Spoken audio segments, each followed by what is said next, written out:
Israel और Iran के बीच लड़ाई को आज 4 दिन हो रहे हैं। इजरायली सेना ने ईरान की डिफेंस फैसिलिटी और ईंधन डिपो को निशाना बनाया, तो ईरानी मिसाइलों ने इजराइल के तेल अवीव और हाइफा में कहर बरपाया है।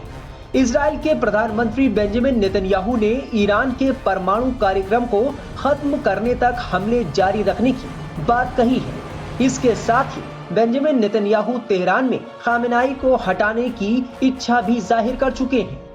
इजराइल की कोशिश तेहरान में तख्ता पलट की है, सत्ता में बदलाव की है। हालांकि ये इतना आसान नहीं है। अगर इजराइल तेहरान में कोई हलचल करने में कामयाब भी हो जाता है, तो भी इसकी कोई गारंटी नहीं है कि ईरान में चीजें उसकी मर्जी से होंगी। ये अपेक्षित था, क्योंकि इजराइल के जो पिछले 36 घंटों से या 48 घंटों से जो हमले होते रहे हैं ईरान के ऊपर, वो उसके लिए हमें ईरान की सरकार ने अमेरिका को दोषी ठहराया है। कहा है कि ये अमेरिका की साझेदारी के बिना ये हमले नहीं होने थे। और हालांकि ट्रंप साहब ने ये दबाव डालने की कोशिश की है कि अगर ईरान समझौता कर लेता है तो कुछ उसकी जो प्रतिष्ठान हैं, न्यूक्लियर इंस्टॉलेशंस जो हैं, वो बच जाएंगे इजरायली हमलों से, वरना तो सारा कुछ नेस्तनाबूद होने वाला है। इसको ईरान ने अपनी तरह से खारिज कर दिया है। और अगर सीधे सीधे कहना चाहें तो अगर इस समय ईरान अमेरिका से वार्तालाप करता तो वो दबाव में किया गया वार्तालाप होता कि इजराइल के हमलों की वजह से ईरान डर गया है और वो अमेरिका के साथ एक आसान सी संधि करने के लिए तैयार हो गया है, अपनी शर्तों से हट करके।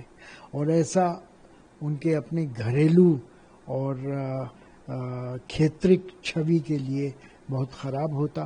तो ये जो ईरानी विदेश मंत्रालय का वक्तव्य है कि अमेरिका के साथ वार्तालाप का इस समय कोई मतलब ही नहीं है, ये इसी परिप्रेक्ष्य में देखा जाना चाहिए। शंघाई कोऑपरेशन एग्रीमेंट दरअसल एक गैर राजनीतिक संगठन है और इसका काम क्षेत्र में आर्थिक और तरह के सहयोग को बढ़ावा देने का है।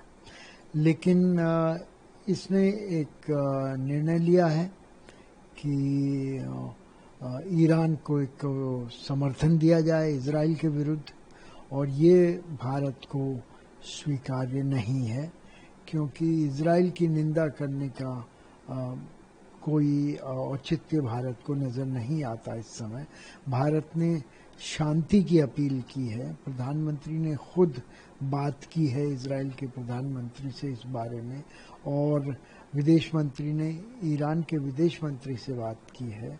और एक स्पष्ट वक्तव्य में ये कहा गया है कि शांति के लिए और डिप्लोमेटिक ऑप्शंस को एक्सप्लोर करना चाहिए और दोनों पक्षों को बातचीत से इस मसले को सुलझाना चाहिए। तो इस परिप्रेक्ष्य में अगर शंघाई कोऑपरेशन एग्रीमेंट का एक तरफी बयान आता है जिसमें ईरान तो सदस्य है एससीओ का लेकिन इजराइल नहीं है, और तो एक तरह से ये ईरान के समर्थन में वक्तव्य है जिसके बारे में भारत ने अपनी असहमति जाहिर की है। ये कहने की कोशिश की है कि ये वक्तव्य भारत के साथ बातचीत करके नहीं बनाया गया है और इस वजह से भारत इसका समर्थन नहीं कर सकता। ये एक विनम्र तरीका है इससे अलग हटने का। इजरायली पीएम नेतन्याहू ईरानी लोगों से अपनी सरकार के खिलाफ सड़कों पर आने की अपील पहले ही कर चुके हैं। इजरायली सरकार ईरान की सत्ता से खामेनेई का नियंत्रण कम करना चाहती है। इजराइल ने ईरान के सेना प्रमुख मोहम्मद बागेरी और दूसरे सैन्य अधिकारियों को पहले ही मार दिया है। अब नेतन्याहू ईरानी supreme leader Ayatollah Ali Khamenei को खुली चुनौती दे रहे हैं। इजराइल के हालिया हमलों से भारी नुकसान हुआ है। उसकी कई अहम न्यूक्लियर फैसिलिटी इस हमले का निशाना बनी है। वहीं ईरान के कम से कम 9 परमाणु वैज्ञानिकों की मौत इजराइल के हमलों में हुई है।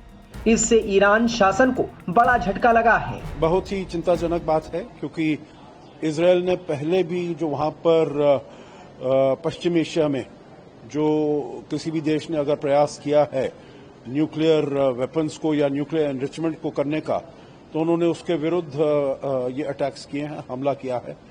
इराक के विरुद्ध किया था, सीरिया के विरुद्ध किया, परंतु ये जो अभी कल और आज किया है ईरान के विरुद्ध, ये सबसे बड़ा हमला है। और इसमें बहुत सारे उनकी जो न्यूक्लियर फैसिलिटीज हैं, मिसाइल फैसिलिटीज हैं, उनके जो सीनियर कमांडर्स हैं आर्मी के, उनको सबको उन्होंने ध्वस्त कर दिया है, नेस्तनाबूद कर दिया है।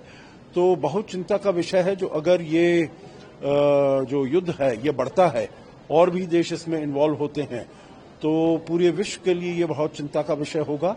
अभी पहले रूस और यूक्रेन का युद्ध पहले भी चल रहा है, और इजराइल में हमास का युद्ध गाजा में पहले ही चल रहा है। तो ये अगर होगा तो इसका पूरी विश्व की शांति पर और अर्थव्यवस्था पर बहुत ही बुरा असर पड़ेगा। दोनों देशों के बीच में साठगांठ है। इसमें अमेरिका को पूरी तरीके से इसके बारे में मालूम था, और अमेरिका के जो सेक्रेटरी ऑफ स्टेट है मार्को रूबियो, उन्होंने कहा है जो हम इसमें इन्वॉल्व नहीं है। राष्ट्रपति ट्रंप ने भी ये कहा है, परंतु ये उनकी शह पर ही काम किया गया है।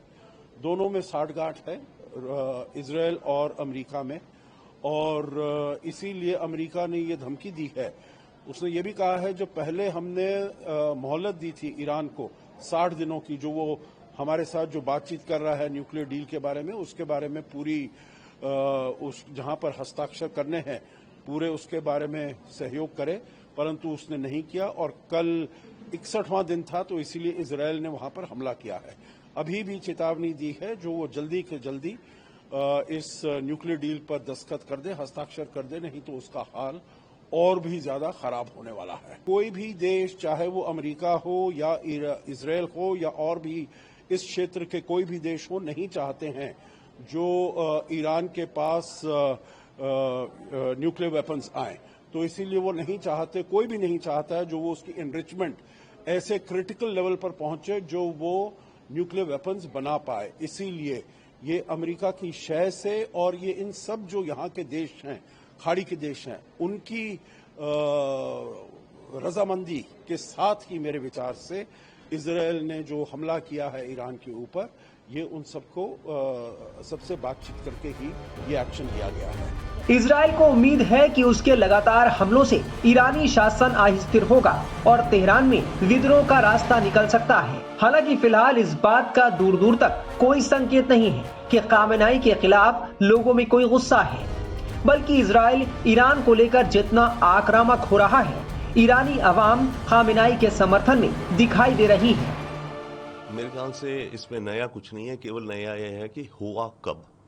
ये होना था, अभी नहीं होता था, 1 साल बाद होता, 5 साल बाद होता, ये सिचुएशन आनी थी।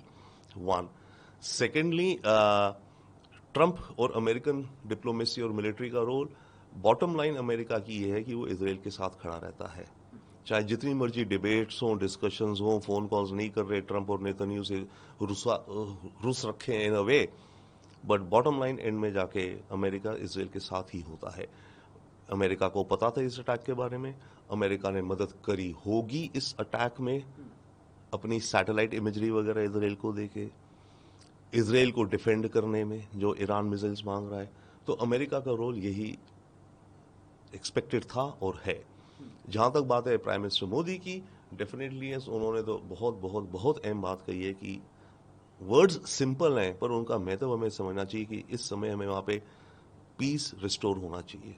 जाने जा रही हैं, ह्यूमैनिटी के लिए सही नहीं है ये युग, रियली युद्ध का नहीं है, ये युग है जियो और जीने दो का। बट असलियत में चीजें नहीं होती। इसके अलावा भारत को हमारे नेशनल इंटरेस्ट का भी इम्पैक्ट है। हमारे जो वर्कर्स हैं वहाँ पर उनकी सेफ्टी सिक्योरिटी नौकरियों का भी क्वेश्चन है। तेल की कीमतें बढ़ेंगी, तेल की कीमतें बढ़ेंगी तो इन्फ्लेशन बढ़ेगी, देश में महंगाई बढ़ेगी। इसके अलावा हमारा जो ऑब्जेक्टिव था ईरान के थ्रू सेंट्रल एशिया रशिया जाने का इंटरनेशनल नॉर्थ साउथ कॉरिडोर, वो ब्लॉक हो जाएगा, पूरा सेंट्रल एशिया से हम कट जाएंगे। इसके अलावा इंडिया मिडिल ईस्ट कॉरिडोर जिसके जरिए हम यूरोप जा रहे थे, मोदी जी ने ये G20 में अनाउंस किया था, बहुत बड़ा ये प्रोजेक्ट है, वो खटाई में पड़ गया है टोटल। इसके अलावा इस सब उथल पुथल के बीच में चाइना को मौका मिलेगा इस इलाके में अपनी गेम्स खेलने का। तो मल्टीपल एस्पेक्ट्स हैं इस कॉन्फ्लिक्ट के। फिलहाल ईरान इजराइल का मजबूती से सामना कर रहा है। ईरान की ओर से लगातार जवाबी हमले जारी हैं। शायद इतिहास में पहली बार इजराइल को इतना भारी खामियाजा उठाना पड़ रहा है। इजराइल के कई शहरों में इस वक्त तबाही का मंजर है।